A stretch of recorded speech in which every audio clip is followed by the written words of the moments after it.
draftable players at your university have skyrocketed. We look back at the few drafts before and where we sit for tonight and for the weekend. And I'd like to talk about a couple of those players, but just the culture that you've cultivated and really put in place there that has allowed for this and allowed for you to go recruit those types of athletes and develop. Just kind of talk to us about that philosophy, that culture you've built so far in Minneapolis. Yeah, first of all, it takes a whole village, right? And we've got incredible people here, Ryan, and you've been around our program here and there and got to know what we do and how we do it.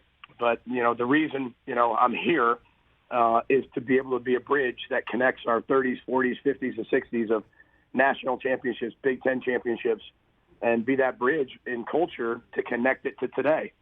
And one of our main focuses is we've got to get more talented players and be able to develop them on and off the field. Because how you do one thing is how you do everything. So academically, we have the highest GPA in the history of the program.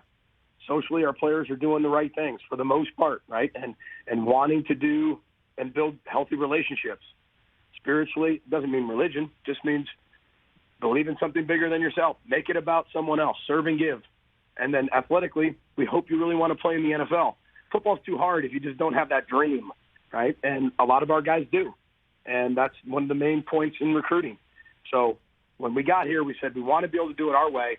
We didn't want to do it with a bunch of transfers. We wanted to do it with high school kids, develop them from freshmen, give them a chance to play early, and then develop them all the way through, because those are the models of the Wisconsins and the Iowas. And we've got to be able to get our program to that level. We haven't had an offensive lineman drafted since 2006. Think about that stat, right? An offensive lineman, period. Well, that was one of the main things we said we were going to change.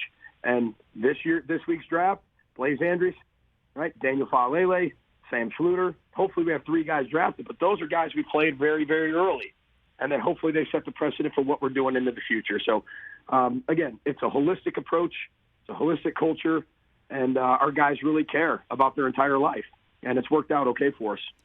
You mentioned Daniel Faalele, and tell us a bit about him, what went into the process. He's 6'9", 380 pounds. If any of you guys have ever seen him up against not only Coach Fleck, but his other teammates, just talk about his impact and what it's like coaching a player like him. Well, first of all, this is called the Big Ten for a reason, not the Little Ten. And you better be big up front. And when we were looking at recruiting our first year, we were looking at linemen, we're like, we got to get way bigger, first of all, because we're a very heavy inside zone team, outside zone team, counter team. We got to get big.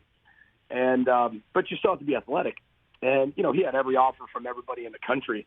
And I still remember one of the things that set him apart was our administration. Mark Coyle, our athletic director, allowed us to fly his mom from Australia to here, which back then, the ticket was astronomical. I'm sure a lot of people said, well, mom's not going to come out to visit. We flew mom out, and next thing you know, he committed. And I said, why'd you commit here? He said, well, you took care of my mom. You flew her out on the official visit. And in his culture, it's everything.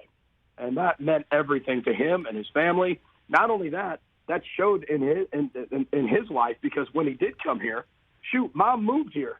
She ended up moving to Minneapolis and brought the whole family. So when you kind of think about all in, that's what you kind of think about with Daniel and his family and the people that support him. And I'm just very thankful he chose Minnesota. And it worked out really well for us. Yeah, it certainly has. He was Tanner's protector there for that time. Another prospect that I've had a chance to really look at, Boye Mafe. Talk to us about his presence, what you expect from him, where he could go in the next couple of days, and his development at Minnesota with you. Yeah, well, we hope he goes tonight. I think he's got the skill set. We said from day one that he's going to, when people watch him at the Combine, he's going to have the best numbers at the Combine. And he darn near did that. And that we knew that right when we recruited him. He's from Hopkins, Minnesota.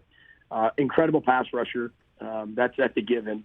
But I think one thing he's gotten way better at, which I hopefully feel like, the amount of teams that keep talking to me about him, even all the way up through the draft, has been how good he's been on the first and second down run game. And I think you can have just the pass rusher, or you can have a pass rusher, plus he can play first and second down. And we're talking about 46 guys active roster for game day. The more Swiss Army knives you can have, the better, as long as the knife is still sharp. So for him, that's a little bit about him. He's one of the best people you will ever meet. He's a wonderful locker room connector.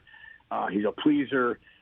He's just such a phenomenal human being. And whichever team he goes to, he's going to make that team better instantly. And he's very grateful. He's very humble. He's gonna do very well in the league. Hey, you watched all the way to the end. Thanks for that. Watch more right here.